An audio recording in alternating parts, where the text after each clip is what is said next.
ಕರ್ತನಲ್ಲಿ ಪ್ರೀತಿಯುಳ್ಳ ದೇವ ಜನರೇ, ನಿಮ್ಮೆಲ್ಲರಿಗೂ ಈ ಶುಭ ವಂದನೆಗಳು.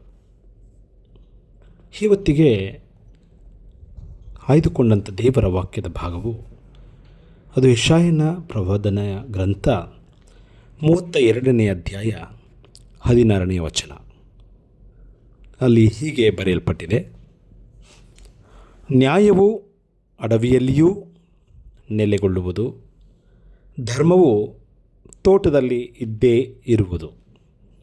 ನ್ಯಾಯವು ಅಡವಿಯಲ್ಲಿಯೂ ನೆಲೆಗೊಳ್ಳುವುದು, ಧರ್ಮವು ತೋಟದಲ್ಲಿ ಇದ್ದೇ ಇರುವುದು.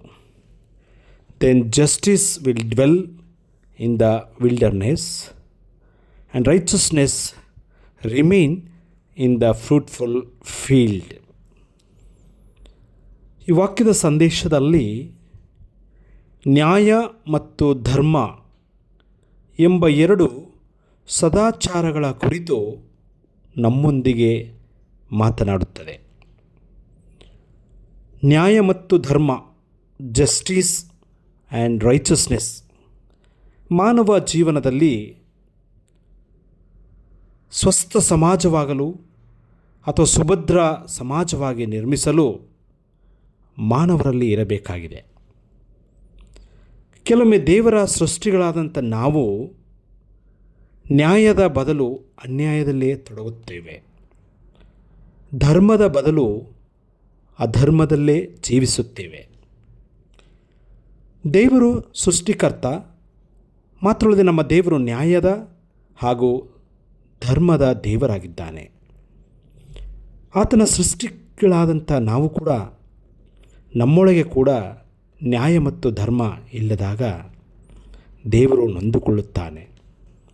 ಹಾಗಾಗಿಯೇ ಈ ವಾಕ್ಯ ನಮಗೆ ಮಾತನಾಡುವುದೇನೆಂದರೆ, ನ್ಯಾಯವು ಅಡವಿಯಲ್ಲಿಯೂ ಧರ್ಮವು ತೋಟದಲ್ಲಿರುವುದು. ಅಂದರೆ ಯಾವಾಗ ಮಾನವ ಸದಾಚಾರಗಳನ್ನು ಮಾಡುವುದನ್ನು ಅಥವಾ ಸದಾಚಾರದಲ್ಲಿ ಜೀವಿಸುವುದನ್ನು ಮರೆತು ಬಿಡುತ್ತಾನೋ, ಸದಾಚಾರವನ್ನು ಮರೆತು ನಡೆಯುತ್ತಾನೋ, ಆಗ ಅಡವಿ ಮತ್ತು ತೋಟ, ವಿಲ್ಡರ್ನೆಸ್ ಆ್ಯಂಡ್ ಫ್ರೂಟ್ಫುಲ್ ಫೀಲ್ಡ್, ಅದು ನ್ಯಾಯದ ಮತ್ತು ಧರ್ಮದ ಸ್ಥಳಗಳಾಗಿ ಮಾರ್ಪಡುತ್ತದೆ.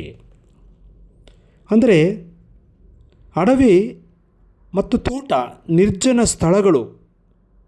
ಅಂಥ ನಿರ್ಜನ ಸ್ಥಳದಲ್ಲಿಯೂ ಕೂಡ ದೇವರು ನ್ಯಾಯ ಧರ್ಮವನ್ನು ಸ್ಥಾಪಿಸುತ್ತಾನೆ, ಅದಕ್ಕೆ ಶಕ್ತನಾಗಿದ್ದಾನೆ.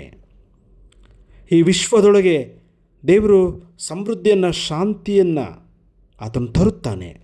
ಆ ಮೂಲಕ ಅರಣ್ಯ ಮತ್ತು ತೋಟಗಳನ್ನು ನ್ಯಾಯ ಧರ್ಮದ ಸದಾಚಾರಗಳಾಗಿ ಮಾರ್ಪಡಿಸುವುದರ ಮೂಲಕ ದೇವರು ದೊಡ್ಡ ಮಟ್ಟದಲ್ಲಿ ಪರಿವರ್ತಿಸುತ್ತಾನೆ.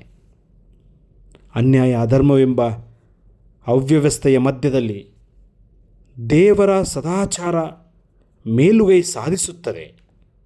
ಇದನ್ನು ನಾವು ಮರೆಯಬಾರದು. ಇನ್ನೊಂದು ಅರ್ಥದಲ್ಲಿ ಅಡವಿ ಮತ್ತು ತೋಟ ಅದೊಂದು ಸಾಮಾಜಿಕ ಮತ್ತು ಆಧ್ಯಾತ್ಮಿಕ ನವೀಕರಣದ ಸಂಕೇತವಾಗಿದೆ. It is a spiritual and social renewal.